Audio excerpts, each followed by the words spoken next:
Bonjour à tous, ici Ahmed Amin, bienvenue sur la chaîne Les Tutos d'Amin. Dans cette vidéo, je vais vous expliquer pas à pas comment réaliser une transition Zoom In sur Adobe Premiere Pro CC. Cette vidéo s'adresse à un public plutôt intermédiaire. Vous pouvez télécharger toutes les ressources que j'ai utilisées pour réaliser ce tutoriel. Je vous ai mis les liens dans la description. Si cette vidéo ça vous a plu, n'hésitez pas à me laisser un pouce bleu, ça permettra à la vidéo d'être plus référencée et de continuer à vous proposer du contenu de plus en plus qualitatif. N'oubliez pas non plus à vous abonner à la chaîne et d'activer la cloche pour recevoir les dernières notifications concernant mes nouvelles vidéos.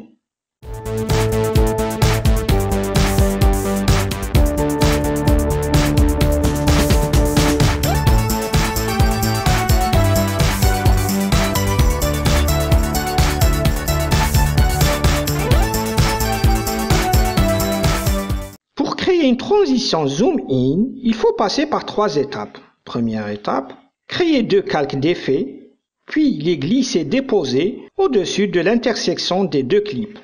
Deuxième étape, appliquer les effets multiplication miroir et transformation sur les calques d'effets. Troisième étape, créer un pic de vélocité, c'est-à-dire rapidité du zoom, dans l'effet transformation.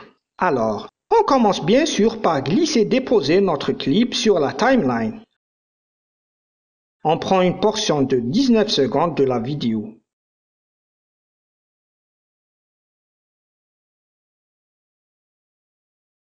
On visualise notre portion de vidéo.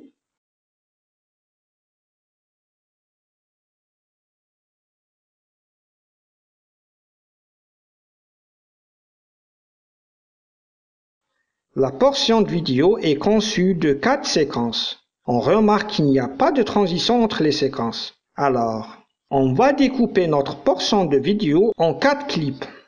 Avec l'outil Cutter, on fait des cuts ou des coupures à chaque nouvelle séquence.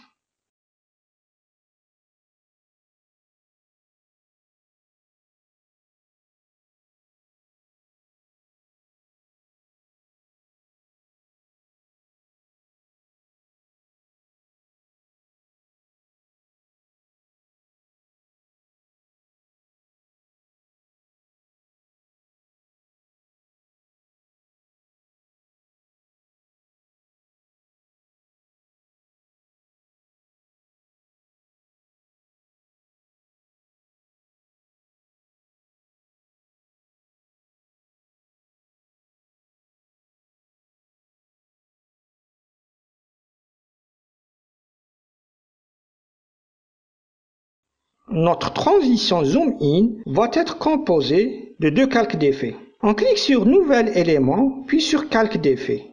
On fait glisser-déposer le calque d'effet sur la timeline au-dessus de nos clips. On fait un duplicata du calque.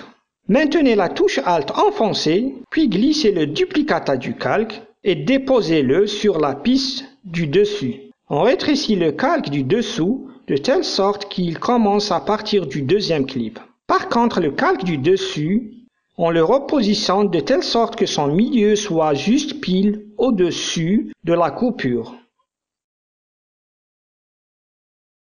On ajuste la timeline pour une meilleure visibilité.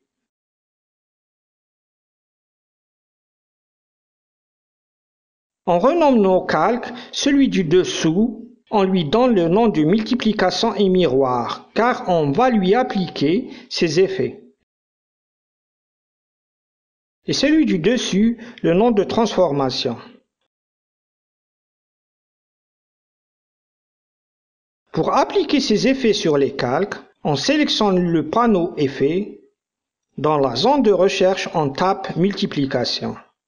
Une fois trouvé, on glisse l'effet pour le déposer sur le calque du dessous. Puis, on passe au panneau Options d'effet. Dans l'effet multiplication, on fixe la propriété nombre à 3. Et cela pour avoir une image centrale entourée tout autour de la même image. On revient au panneau Effet, mais cette fois-ci, on recherche l'effet miroir. Une fois trouvé, on l'applique 4 fois sur le calque du dessous. Et cela pour créer des axes de symétrie sur les 8 images qui entourent l'image centrale, afin d'avoir une illusion de continuité des bords de l'image centrale. On clique sur le panneau Options d'effet. Pour une résolution de 1080p, c'est-à-dire 1920 pixels sur 1080 pixels, et pour chaque effet miroir, on introduit les paramètres suivants. Effet miroir 1, centre 1920 sur 719, angle 90 degrés. Effet miroir 2, centre 1920 sur 360, angle moins 90 degrés. Effet miroir 3, centre 640 sur 540, angle 180. Effet miroir 4, centre 1279 sur 540, angle 360. Une fois c'est fait, on remarque que les 4 côtés de l'image centrale ont des symétries au bord. Cela va nous donner une illusion que l'image centrale se prolonge lorsqu'on exécute un zoom. Pour appliquer l'effet transformation sur le calque du dessus, on clique sur le panneau d'effet, puis on tape transformation dans la zone de recherche. Une fois trouvé, glissez-déposez l'effet sur le calque transformation. Cliquez sur le panneau options d'effet pour configurer notre effet. Positionnez-vous sur la coupure. Aidez-vous des boutons à atteindre le bouton de montage précédent et atteindre le bouton de montage suivant. Si vous n'avez pas ces boutons, cliquez sur le plus, puis vous faites glisser le bouton choisi pour le déposer sur la barre des boutons du panneau programme. Donc, on se positionne à la coupure et on tape 10 fois sur la touche directionnelle gauche. Puis, on active le chrono de la propriété échelle avec une échelle de 100%. On revient à la coupure, on tape 10 fois sur la touche directionnelle droite, puis on crée une image clé avec une échelle de 300%. On visualise le rendu.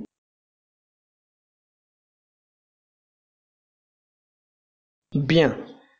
Pour accentuer l'effet, on décoche la case « Utiliser l'angle obturation » et on fixe l'angle d'obturation à 360.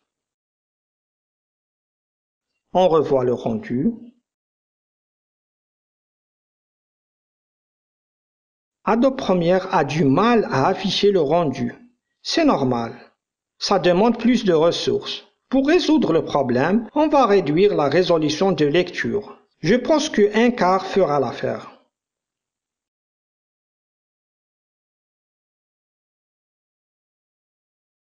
Bien.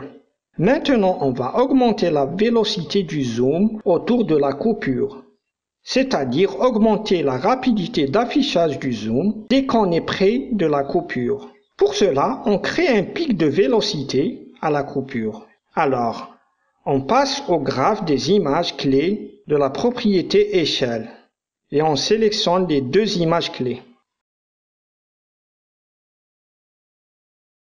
Dans le graphe du dessous, on tire sur les bras bleus des points qui représentent les images clés, de telle sorte qu'ils nous donnent un pic pile à la coupure.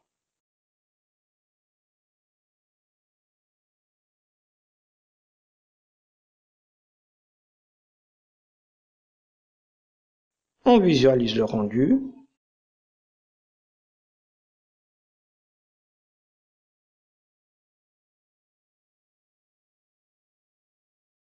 Très bien. Pour fixer le curseur de lecture sur la partie où nous avons notre transition, on va créer une marque d'entrée et une marque de sortie en cliquant sur les boutons respectifs marque d'entrée, marque de sortie. Une fois c'est fait, on clique sur le bouton boucle pour répéter la lecture. Normalement, si vous n'avez pas ces boutons, vous savez maintenant comment les ajouter. On l'a vu précédemment. Pour réduire le temps d'exécution de la transition zoom-in, on va rapprocher les images clés de la coupure. On s'assure à chaque fois que le pic de vélocité est pile à la coupure. À chaque rapprochement, on visualise le rendu jusqu'à satisfaction. Chacun a ses préférences. De ma part, je trouve que le temps d'exécution est satisfaisant. On revient à la résolution de lecture intégrale et on tape sur la touche Entrée pour générer le rendu.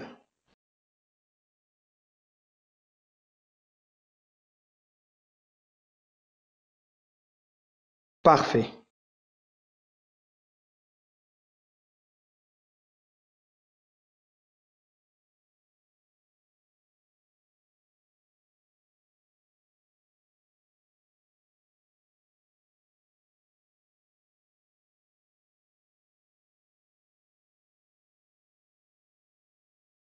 On rétrécit les calques de l'effet de telle sorte que tout ce qui déborde en dehors de la transition, on le coupe.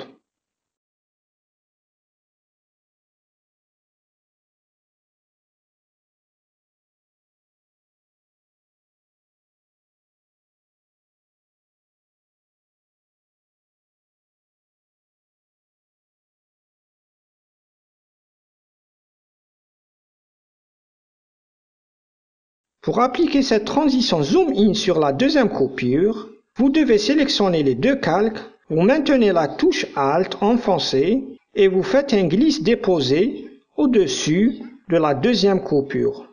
Alors, un duplicata des deux calques se crée. On doit impérativement bien positionner nos deux calques de telle sorte que le début du calque du dessous soit pile à la coupure. N'oubliez pas d'enlever les points d'entrée et sortie. Pour avoir un rendu avec une résolution de lecture intégrale, on doit appuyer sur la touche Entrée.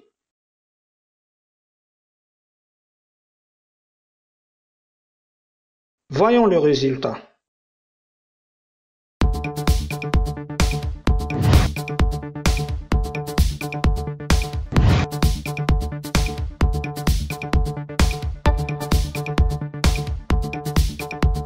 Si vous avez des questions, n'hésitez surtout pas en commentaire et pourquoi pas me donner des conseils.